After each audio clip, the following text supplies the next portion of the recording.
The S&P is near key resistance levels, and what's even more interesting are the sectors which led the way today.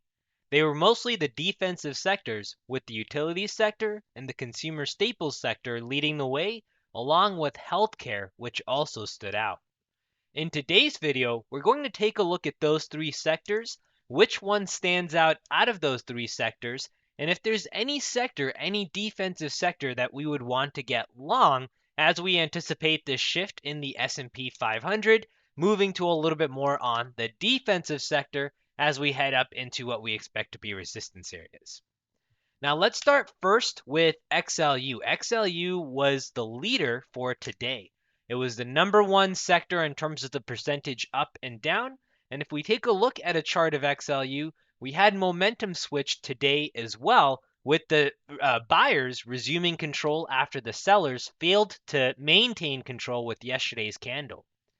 Now what's interesting is if we were to remove all of our indicators, XLU is heading up towards the top end of this range, which we have been chopping inside of. If I was to draw this choppy range and we extrapolate it, feels like we're headed towards the top end of this range. So XLU doesn't get me all that excited.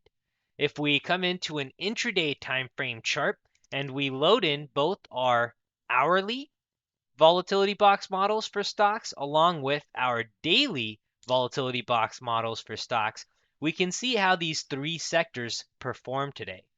XLU didn't breach either side's volatility box clouds, but we did get close to the other side's dash line, the first level.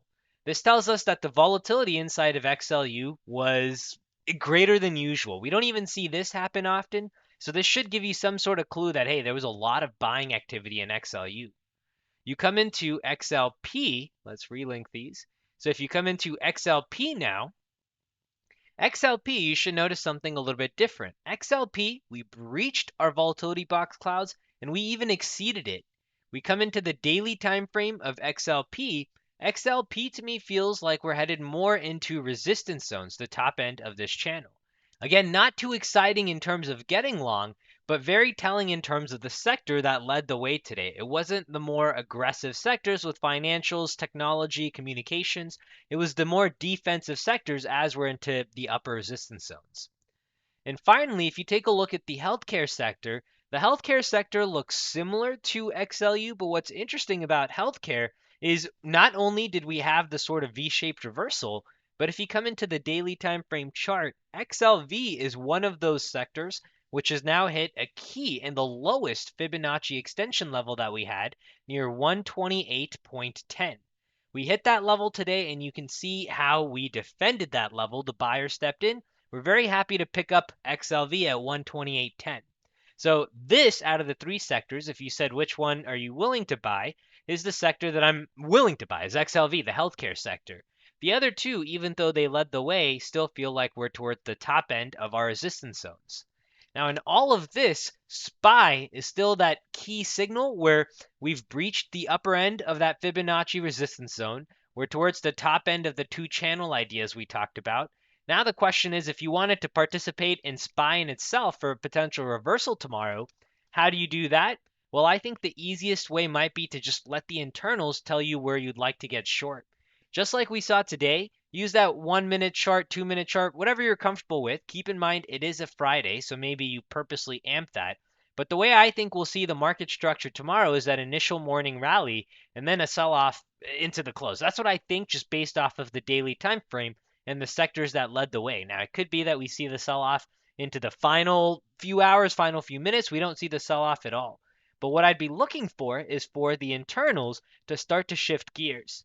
The cumulative tick pro makes this really easy to see with the red arrows, which tells you when we're looking for some of those pivotal moments to actually kick in. And you can see how that translates up here. We see the sell-off. You can see how that translates up here. We see the sell-off. So looking for something similar in tomorrow's price activity, keeping in mind it's a Friday, but using all of these clues that we have, the fact that XLU, XLP, and XLV all breached one of the volatility box levels. XLP had the most volatility. XLV is coming into some lower key Fibonacci potential support zones. So if you had to pick one to buy, XLV looks nice. The sectors which we'd normally expect to be leading the way, we saw actually not leading the way, being on the exact opposite tail end of this spectrum. So all of that are my clues for why I'm still cautious the S&P 500 and how I'm making sense of today's price activity and using the market internals for tomorrow. Take care everyone, good luck trading, and I'll see you in our next update.